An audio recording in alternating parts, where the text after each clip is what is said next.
Recently, I participated in a photography exhibition about mental health.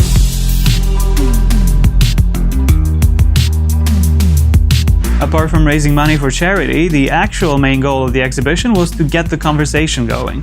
When they asked me if I wanted to join, I was like, yeah, sure, I have issues. 2018 is the year I decided to do something about my mental health problems, and the thing that made me do it was actually a YouTube video. I have anxiety. That's Kaylee, and if you want to see a fun video about anxiety, watch hers. So, I have anxiety, and I have always been a pretty anxious person, but the thing that made it worse was moving to a different country. Don't get me wrong, I love living in the Netherlands, but moving countries can easily strip you from all the coping mechanisms you've developed throughout the years. My first 6 months in this country was basically just lying in bed and panicking. I was so anxious I couldn't even go to a supermarket. Also couldn't even order food because communicating to other people.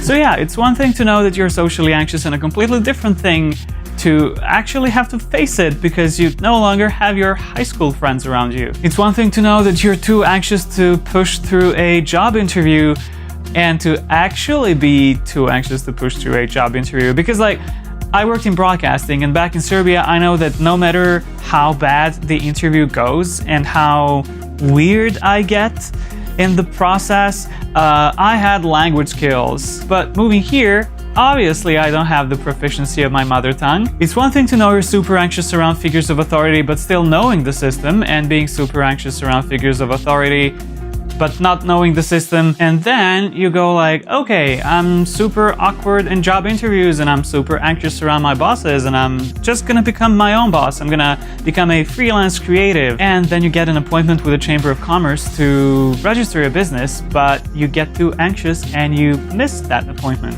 And when you finally make it to the second one, you realize that you don't have bosses anymore, but you have to talk to clients. Help! Anyway, this is the photo I created for the exhibition. Basically, I wanted to show what's it like to be stuck in your own defense mechanisms. They're here to protect you, but they can also restrict your movement. Yeah, my anxiety told me that this is not the most groundbreaking photo, and therefore I'm still a bit anxious.